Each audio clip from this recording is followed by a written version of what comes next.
Plainfield, Wisconsin is a quiet little town that has a population of around 500 people.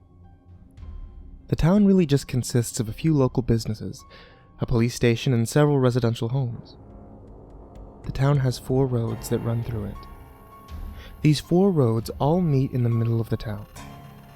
Nothing exciting ever happens, and townspeople are simple working folk. However, evil lives within this quaint little town. An evil that has been around for thousands of years, and will continue to dwell in this world until the end of time. 2 mutilated bodies were found crudely crucified on large tree branches in the middle of the town, where the 4 main roads met. Both appeared to be male. However, due to severe mutilation, it was difficult to tell. Large rusted railroad spikes pierced both the victims' hands and feet. One of the bodies was severely burned. Every inch of skin was black and cracked, revealing charred bones through the cracks that littered the flesh. The eyes looked like nothing more than 2 raisins that were now in the very back of the nearly empty sockets. The jaw hung open, as if releasing an internal scream. The second body was worse, if you can believe that. The skin appeared to have been completely removed, and the muscle tissue gleamed in the dull sun that hung overhead that day. Not only was the second body skinned, some of the limbs appeared to be structureless, and seemed to hang limply. Upon further inspection, it was determined that the right femur, the left humerus, and the right tibia and fibula were missing. The body had large open gashes that appeared to be caused from when the skin was not only removed, but ripped from the muscle tissue. The most bizarre thing about the second body was that it was missing the top part of the skull. The brain had been completely removed, resulting in a barren, hollow shell. They were bloated, and had been the interest of several local predators. There were bits of flesh missing from each body. Upon further inspection, it was determined that the bodies belonged to John Coletta and Jake Ballard.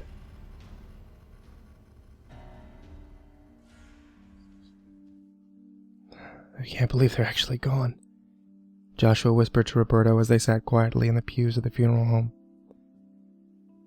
I don't understand how someone could do this to 2 religious men, Roberto whispered back.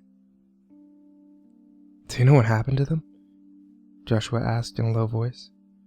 Roberto shook his head and replied, The details weren't very clear in the papers, but I'm guessing since it's a closed casket, it has to be pretty bad. We are gathered here today to honor the lives of John Coletta and Jake Ballard.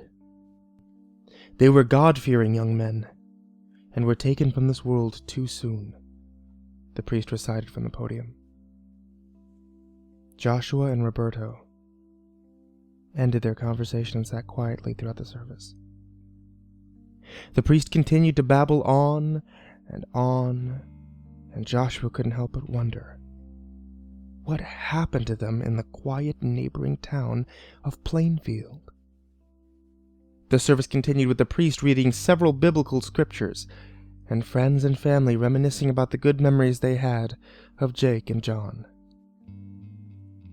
Jake and John were like brothers, and were both avid members of the local Jehovah's Witness church. It was only right that their funerals would be held on the same day.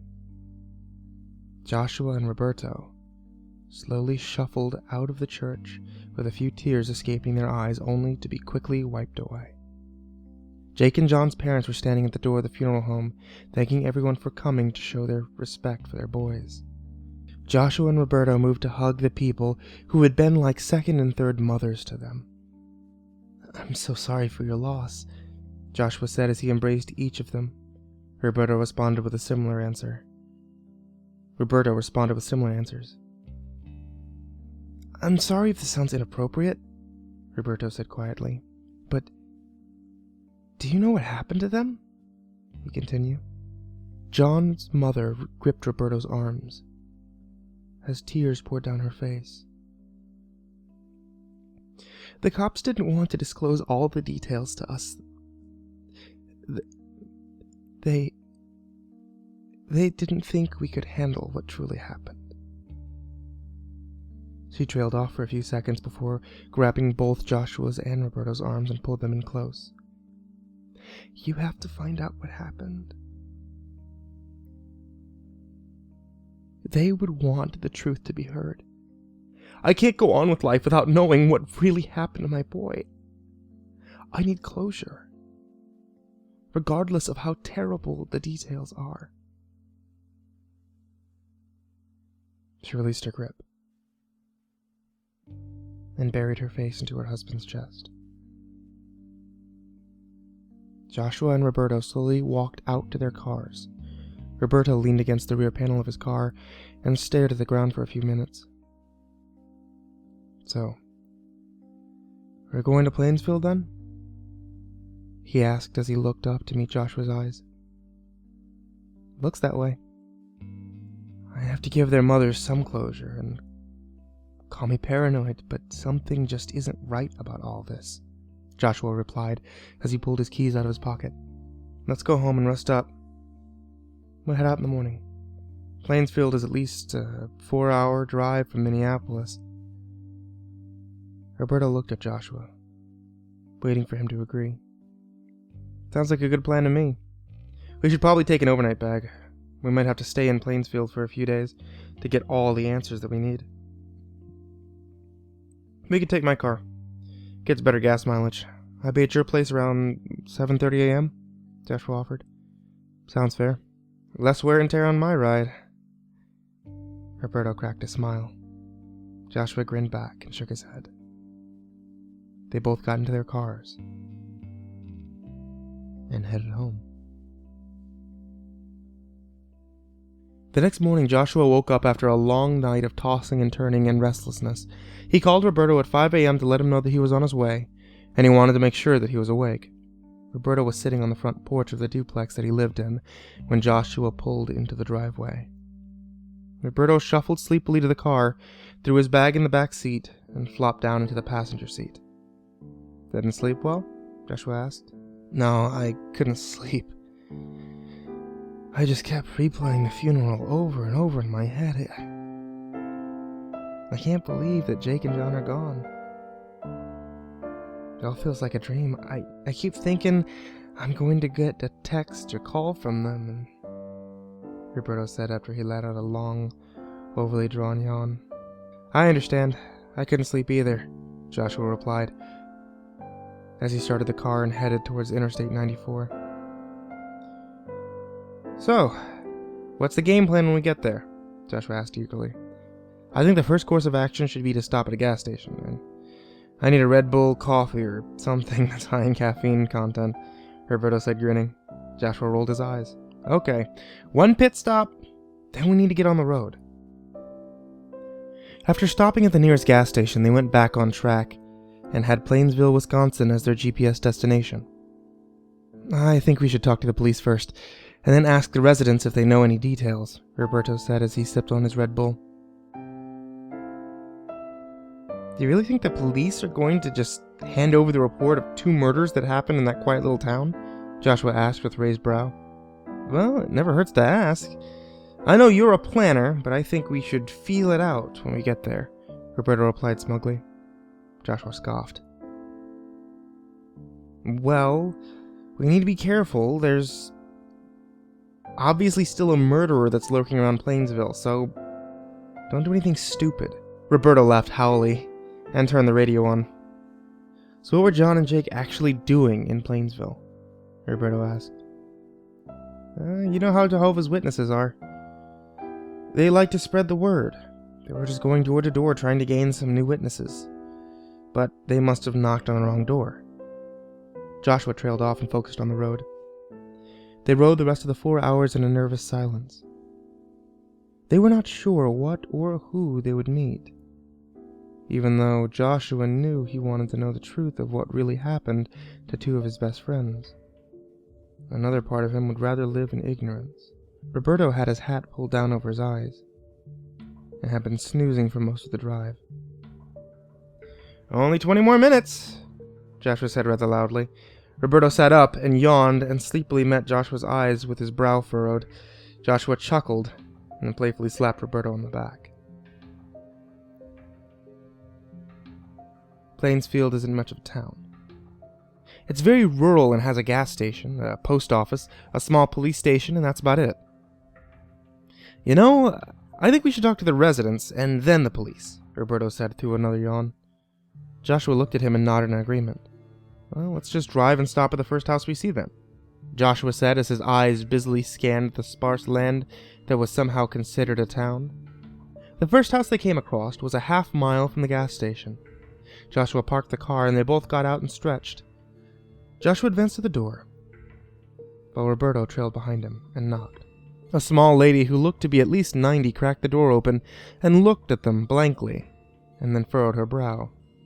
"I am not interested," she said as she started to close the door. "Ma'am, my name is Joshua, and this is my friend Roberto. We're just here to get information about two of our friends that visited Plainfield. They were murdered, and their families just want answers," Joshua said sincerely. The lady cracked her door open a little wider, but still had a hateful look on her wrinkled face. "You mean those boys who came here to preach to people? Annoying little bastards," she said, and then trailed off. Yeah. That's why they came here," Roberto repeated eagerly. "Well, the only thing I know is that I told them the same thing that I told you." The lady's face contorted to look even more angered by Joshua and Roberto bothering her. "I'm not interested. If you don't get off my porch, I'm afraid I'll have to call the law on you." The woman slammed the door and left Joshua and Roberto looking at each other with shock littering their faces. They headed to the car.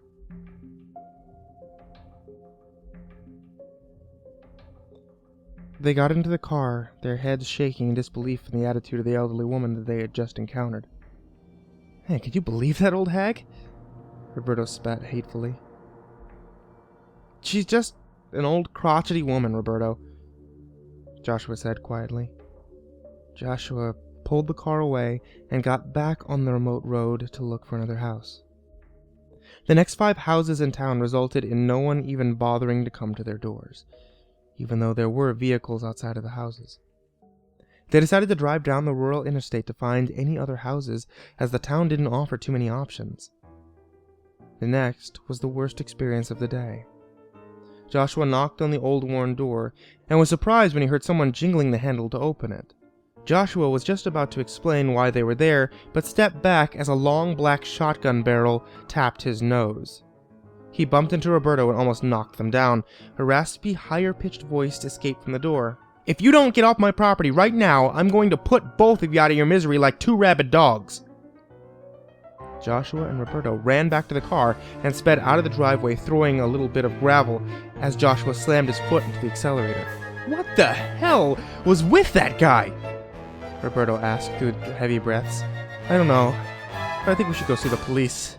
Maybe they'll give us some information," Joshua stammered. They pulled the car into the police station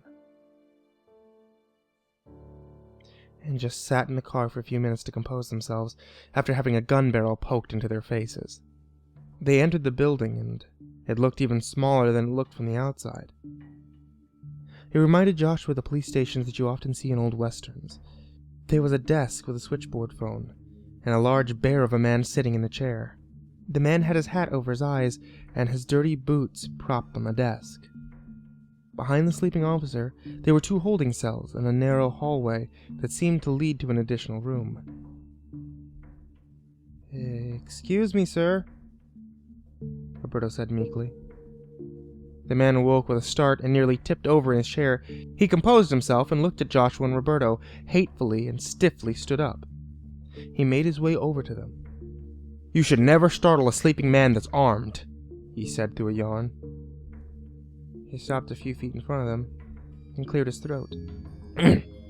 What can I help you with? He croaked. We wanted information on the deaths of John Coletta and Jake Ballard, Joshua said as he looked up at the large cop. Well, I'm afraid I can't hand over confidential information. The cop stepped closer and leaned down to meet Joshua's eyes. Their family needs some kind of closure. They deserve to know what happened to their sons, Roberto said in a loud voice. The cop glared at him. Are you raising your voice at me, son? That is confidential information. You city boys need to get in your car and go home now. The cop grabbed Roberto's shirt and started to pull them out of the station when a female officer emerged from the back hallway. Put them down, Carl, she said in a motherly tone. The larger officer released their shirts and headed down the back hallway, mumbling under his breath. What can I help you gentlemen out with? She smiled warmly. We're looking for information on John Coletta and Jake Ballard, Joshua replied. The female officer's face changed from a warm smile to frown. They were two of our best friends, and their parents want closure. They have the right to know what happened to their sons, Roberto said defensively. She leaned close to Joshua and Roberto and whispered, I'm not supposed to talk about this case. But if you are who you say you are, I might be able to help you. But it will have to be discreetly. Joshua and Roberto looked at each other. The female officer stood back and winked at them and bellowed, You boys get out of here! I don't want to see you in this town sniffing around again! She hurried the guys out of the police station and shut the door. Go to the neighboring town of Richford and stay at one of the hotels. It's about a 30-minute drive. Give me a call and we can meet and discuss the matter, she said in a hushed tone. She pulled out a business card and a pen and scribbled on the back of it.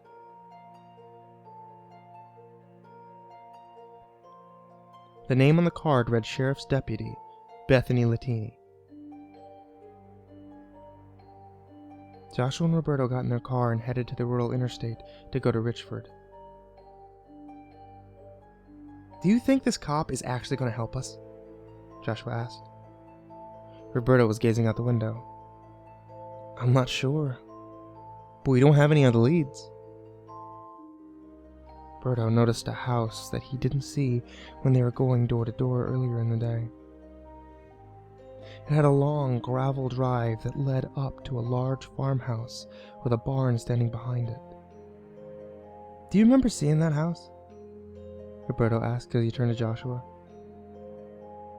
Josh slowed down and looked out of the passenger window.